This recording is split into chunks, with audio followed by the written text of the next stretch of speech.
지금 이 순간에도 전 세계 정치인과 경영인들의 책상 위에 놓여 있는 책이 하나 있습니다. 군주론, 인류 역사상 가장 위험한 정치서로 불리는 이 책은 500년이 지난 지금도 권력을 다루는 모든 사람들의 필독서로 남아 있습니다. 그런데 이 책이 어떻게 태어났는지 아신다면 아마 조금 소름이 끼치실 겁니다. 이 책은 서재에서 여유롭게 쓴 학술서가 아니었습니다.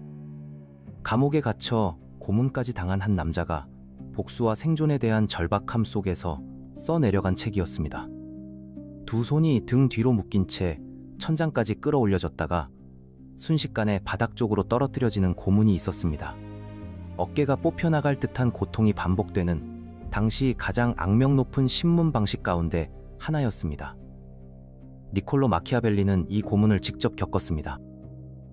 그리고 감옥에서 풀려난 지 얼마 지나지 않아 그 필생의 역작을 써내려가기 시작합니다. 대체 감옥에서 무슨 일이 있었던 걸까요? 더 놀라운 사실이 하나 있습니다.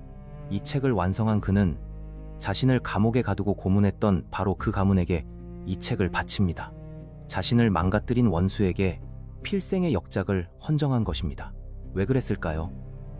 이 사람은 원래 국가를 뒤흔들 음모가도 냉혹한 책사도 아니었습니다. 그저 성실하게 서류를 작성하던 하급 관료였습니다. 그런 평범한 관료가 어쩌다가 고문실을 거쳐 역사상 가장 냉혹한 책의 저자가 되었을까요? 지금부터 그 이야기를 시작해 보겠습니다. 좋아요 한번 부탁드릴게요. 큰 힘이 됩니다. 이야기는 1469년 5월 3일 이탈리아 중부 피렌체에서 시작됩니다. 니콜로 마키아벨리가 태어난 집안은 오래되고 명망 있는 가문이었습니다. 법률가와 은행가, 상인을 배출해온 유서 깊은 집안이었죠. 그런데 정작 그의 아버지 베르나르도는 법률을 공부하고도 변호사로 일할 수가 없었습니다. 이유는 단순했습니다. 세금을 제때 내지 못해 빚쟁이가 되어버렸기 때문입니다.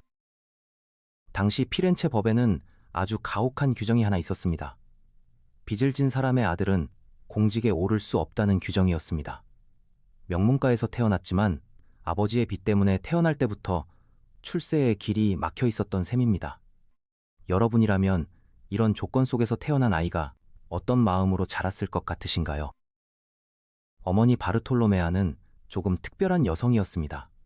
당시 여자아이에게는 좀처럼 허락되지 않던 교육을 받고 자랐고 음악과 글쓰기를 즐겼으며 여성에게 제약이 많던 시절에도 스스로 사업까지 벌였던 사람입니다. 니콜로는 이런 어머니와 몰락한 법률가 아버지 사이에서 태어나 아르노강 남쪽의 커다란 저택에서 자랐습니다. 저택이라고는 하지만 네 갈래로 나뉜 친척들까지 함께 살아서 무려 30명 가까운 사람들이 북적이며 지내는 곳이었습니다. 그가 태어났을 무렵 피렌체는 르네상스의 절정을 향해 가고 있었습니다. 메디치 가문의 20살 청년 로렌초가 사실상 도시를 다스리기 시작한 해였고 훗날 위대한 로렌초라는 별명으로 불리게 됩니다. 이 메디치라는 이름을 꼭 기억해 두시기 바랍니다. 니콜로의 인생 전체가 결국 이 가문의 소나기 안에서 요동치게 되니까요. 아버지 베르나르도는 아들에게만큼은 자신이 받지 못한 기회를 주고 싶어 했습니다. 라틴어와 그리스어 실력이 곧 출세의 관문이던 시절, 그는 아들에게 고전 교육을 시키기로 결심합니다. 니콜로는 7살 때부터 라틴어를 배우기 시작했습니다. 하지만 그의 배움은 순탄하지 않았습니다. 전쟁이 터져 아버지의 농장 수입이 줄어들었고 얼마 지나지 않아 흑사병까지 도시를 덮쳤습니다. 니콜로는 시골 친척집으로 피신해야 했고 아버지는 도시에 남아있다가 병에 걸려 죽음의 문턱까지 갔다가 겨우 살아났습니다. 그런 혼란 속에서도 아버지는 포기하지 않았습니다. 산수를 가르치는 교사에게 아들을 보냈고 이어서 사제이자 문법 교사였던 파올로 사시에게 니콜로를 맡깁니다. 이곳에서 니콜로는 키케로와 베르길리우스 그리고 리비우스 같은 고대 로마 작가들의 글을 배웠습니다. 편지를 라틴어로 번역하는 훈련을 반복했는데 이 편지들은 실제로 관료가 되었을 때 마주할 법한 상황을 가정에서 만든 것들이었습니다. 훗날 그가 몸소 겪게 될 배신과 협상의 언어를 어릴 때부터 문장으로 미리 연습하고 있었던 셈입니다. 10대 후반, 니콜로는 대학에 들어가 당대 최고의 학자들에게 강의를 들었습니다. 그리고 그가 23살이던 1492년 도시를 지배하던 위대한 로렌초가 세상을 떠납니다. 니콜로는 로렌초의 아들에게 잘 보이기 위해 시를 지어 바치기도 했습니다. 출세하고 싶은 젊은이의 지극히 평범한 몸부림이었습니다. 하지만 로렌초의 뒤를 이은 아들 피에로는 아버지만큼의 그릇이 되지 못했습니다. 프랑스 왕이 군대를 이끌고 이탈리아로 쳐들어왔을 때 피에로는 제대로 싸워보지도 못하고 항복해버렸습니다. 격분한 피렌체 시민들은 피에로를 몰아냈고 그 빈자리를 파고든 인물이 있었습니다. 설교자 지롤라모 사보나롤라였습니다. 사보나롤라는 메디치 가문의 사치와 타락을 규탄하며 순식간에 도시의 실권자로 떠올랐습니다. 사람들은 그의 말에 따라 보석과 그림, 시집과 악기까지 광장에 쌓아놓고 불태웠습니다. 이른바 허영의 소각이었습니다. 도시 전체가 광기와 종교적 열정에 휩싸였던 것입니다. 바로 이 혼란의 시기, 니콜로에게는 개인적인 불행까지 겹칩니다. 어머니가 세상을 떠났고 아버지의 벌이는 여전히 시원치 않아 그와 동생은 극심한 궁핍에 시달렸습니다. 20대 후반의 니콜로는 여전히 아무 관직도 없이 그저 로마 작가 테렌티우스의 희극을 이탈리아어로 옮기며 시간을 보내고 있었습니다. 그런데 이 번역 작업에서 그는 흥미로운 선택을 합니다. 원문을 충실히 옮기는 대신 자신만의 음담패설과 사보나롤라를 겨냥한 은근한 조롱을 슬쩍 끼워 넣었던 것입니다. 권력자를 향한 이 은밀한 조롱, 어쩌면 이것이 그의 진짜 성격을 보여주는 첫 번째 단서일지도 모릅니다. 1497년이 되자 사보나롤라의 권세도 흔들리기 시작합니다. 그를 지지하던 프랑스 왕이 이탈리아에서 발을 뺐고 교황과 그 동맹 세력이 사보나롤라를 압박하기 시작했습니다. 결국 피렌체 시민들은 등을 돌렸고 1498년 5월 23일 사보나롤라와 그의 측근 2명은 광장에서 목이 매달렸습니다. 그토록 도시를 뒤흔들었던 광신적 설교자가 허무할 만큼 순식간에 몰락해버린 것입니다. 그리고 바로 이 사건이 아무런 연줄도 없던 29살의 실직 청년 니콜로 마키아벨리에게 뜻밖의 기회를 열어줍니다. 사보나롤라도 아니고 메디치도 아닌 정치색이 없는 인물을 원했던 피렌체 사람들에게 아무 배경도 없다는 사실 자체가 오히려 강점이 된 것입니다. 대체 그에게 어떤 자리가 주어지게 될까요? 그리고 이 초라한 출발이 그를 어떤 남자와 마주하게 만들까요? 1498년 6월 19일 니콜로 마키아벨리는 피렌체 공화국의 제2서기장으로 임명됩니다. 사보나롤라의 몰락이 하룻밤 사이에 그의 인생을 바꿔놓은 것입니다. 배경도 인맥도 없던 청년이 도시에서 가장 중요한 관직 가운데 하나를 손에 넣은 순간이었습니다. 당시 피렌체는 전쟁과 빚더미에 시달리는 위태로운 도시였습니다. 마키아벨리는 곧 외교 사절로 각지에 파견되기 시작합니다. 반란을 일으킨 용병 대장과 협상하고 까다로운 여성 통치자와 담판을 짓고 프랑스 왕실을 오가며 협상을 벌였습니다. 그리고 이 과정에서 그의 인생을 통째로 뒤흔들 한 남자를 직접 만나게 됩니다. 교황의 아들이자 로마냐 지방을 정복해 나가던 야심가 체사레 보르자였습니다. 마키아벨리는 외교 임무로 그의 곁에서 몇 달을 함께 지내며 아주 가까이에서 그를 관찰할 기회를 얻습니다. 그리고 그가 눈앞에서 목격한 장면은 지금 봐도 소름이 끼칠 만큼 냉혹했습니다. 보르자에게 반란을 일으켰던 용병 대장들이 있었습니다. 보르자는 이들을 향해 이제 모든 것을 용서하겠다며 화해의 손을 내밉니다. 안심한 용병 대장들이 하나둘 그의 곁으로 돌아옵니다. 그런데 보르자는 이들을 모두 불러 모은 바로 그 자리에서 순식간에 전원을 체포해 처형해버립니다. 용서는 처음부터 존재하지 않았습니다. 오직 계산된 함정이었을 뿐입니다. 마키아벨리는 이 장면을 자신의 두 눈으로 지켜봤습니다. 보통 사람이라면 이런 잔인함에 몸서리를 쳤을 겁니다. 그런데 마키아벨리는 정반대의 반응을 보입니다. 그는 이 사건을 보고서로 정리하면서 보르자의 방식이 얼마나 효과적이었는지를 냉정하게 분석합니다. 권력은 선의로 유지되는 것이 아니라 두려움으로 유지된다는 사실을 이론이 아니라 두 눈으로 배운 것입니다. 여러분이라면 이런 장면을 목격한 뒤에도 계속 사람을 믿을 수 있으시겠습니까? 이 시기 그의 사적인 삶에도 변화가 있었습니다. 32살에 마리에타 코르시니와 결혼한 것입니다. 정략에 가까운 혼사였지만 뜻밖에도 두 사람은 평생 서로를 아끼는 관계로 살아가게 됩니다. 마키아벨리의 관료 인생에서 가장 자랑스러운 업적도 이 무렵 완성됩니다. 바로 시민군, 즉 민병대의 창설이었습니다. 당시 이탈리아 도시국가들은 대부분 돈으로 고용한 용병에 의존했는데 마키아벨리는 이 방식이 얼마나 위험한지를 뼈저리게 목격한 사람이었습니다. 그는 피렌체 시민들을 직접 훈련시켜 자신의 도시를 스스로 지키는 군대를 만들자고 주장했고 수많은 반대를 뚫고 이 계획을 밀어붙였습니다. 마침내 1509년 6월 8일 그가 조직하고 훈련시킨 이 민병대를 이끌고 15년을 끌어온 피사와의 전쟁을 승리로 이끌게 됩니다. 하지만 운명은 그를 오래 그 자리에 두지 않았습니다.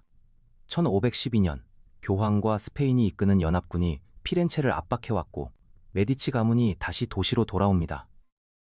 14년 전 몰락했던 그 가문이 이번에는 승자가 되어 돌아온 것입니다.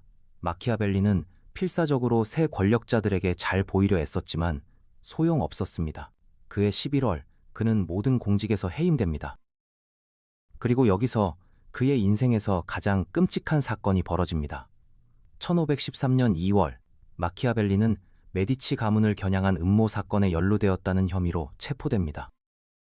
실제로는 그를 범인으로 지목할 만한 확실한 증거가 거의 없었지만 정치적으로 의심받던 그는 곧바로 감옥에 갇힙니다.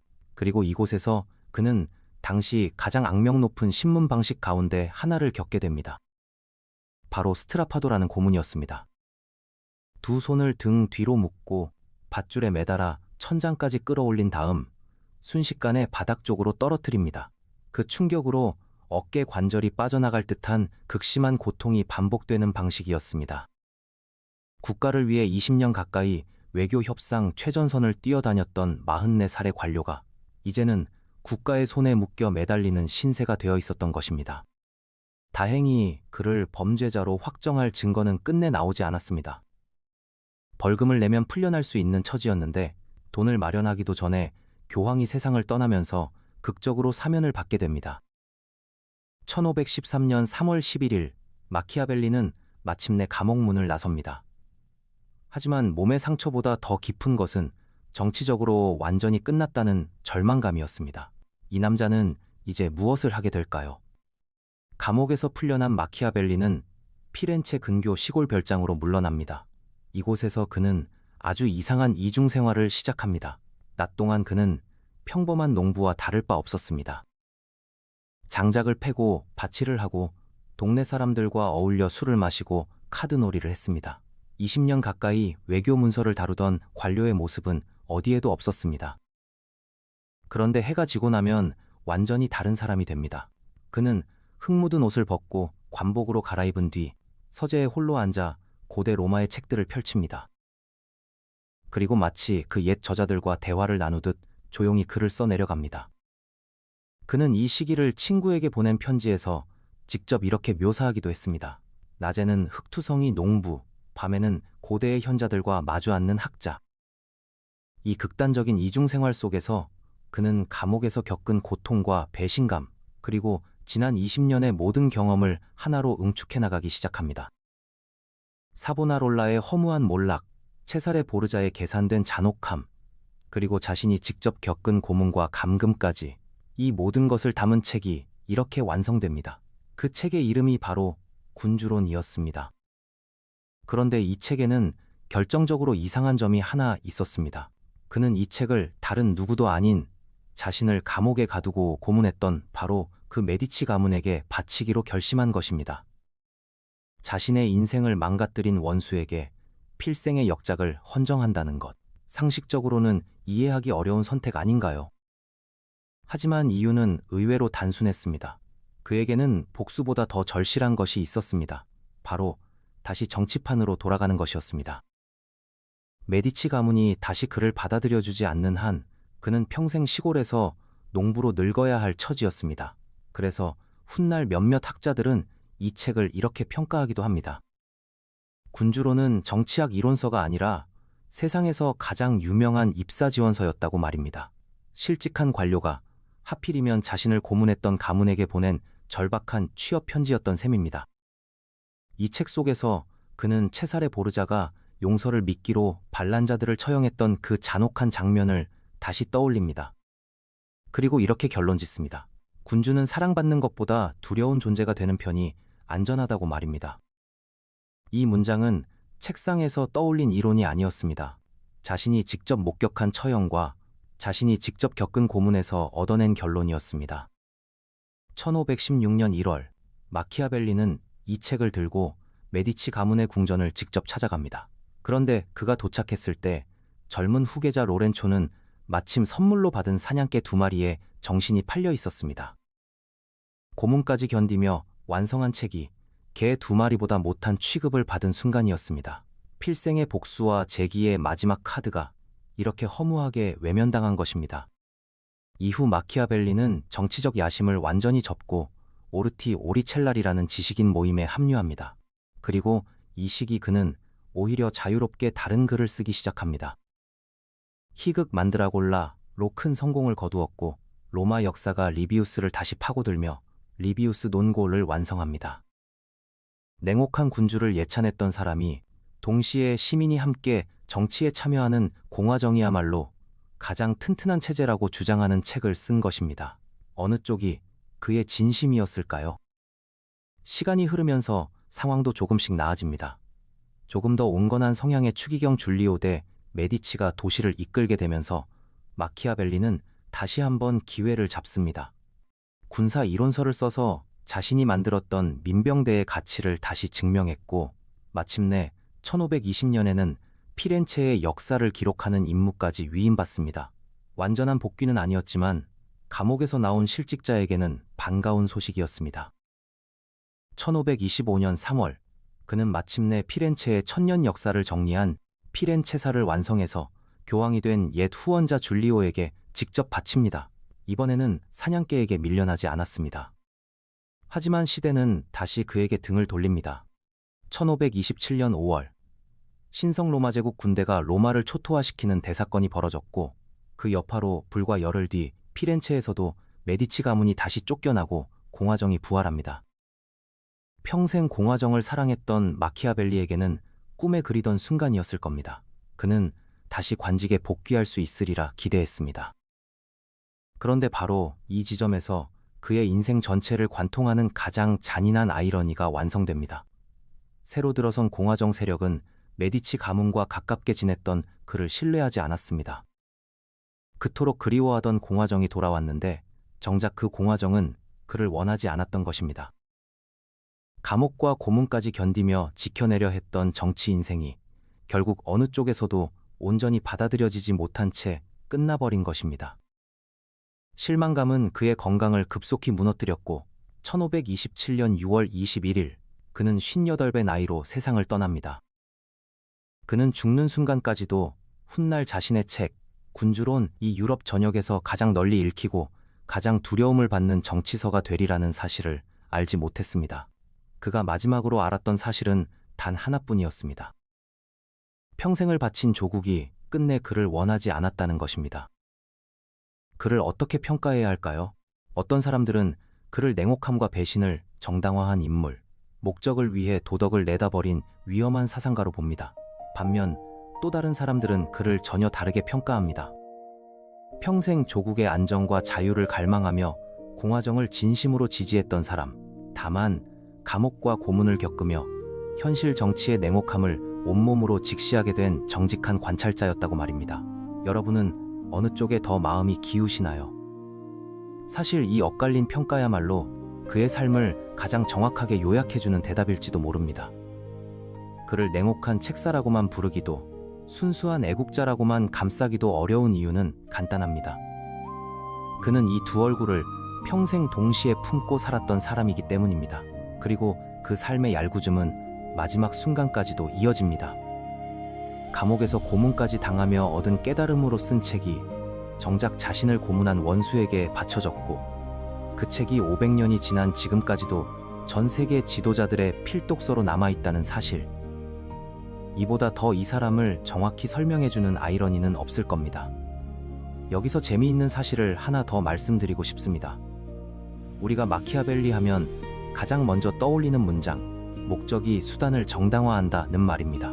그런데 놀랍게도 이 문장은 군주론 어디에도 그대로 적혀 있지 않습니다. 훗날 사람들이 그의 사상을 한 줄로 요약하면서 만들어낸 표현일 뿐입니다. 세상에서 가장 유명한 그의 말이 사실은 그가 한 말이 아니었던 셈입니다. 세상에는 두 종류의 사람이 있는지도 모릅니다. 세상이 마땅히 그래야 한다고 믿는 이상을 좇는 사람, 그리고 세상이 실제로 어떻게 돌아가는지를 있는 그대로 직시하는 사람. 마키아벨리는 아마도 이 둘 사이 어딘가에서 평생 흔들리며 살았던 사람이 아니었을까요? 고문의 고통 속에서도 끝내 국가를 향한 미련을 놓지 못했던 그의 모순은 어쩌면 이상과 현실 사이에서 살아가야 하는 우리 모두의 모습과 크게 다르지 않을지도 모릅니다. 여러분이라면 자신을 고문한 사람에게 화해의 손을 내밀 수 있으시겠습니까? 그리고 목적이 정말로 수단을 정당화할 수 있다고 생각하시나요? 여러분의 생각을 댓글로 한 줄이라도 남겨주시면 큰 힘이 됩니다. 오늘 영상이 흥미로우셨다면 구독과 좋아요 부탁드립니다. 다음 이야기에서 또 만나겠습니다. 시청해주셔서 감사합니다.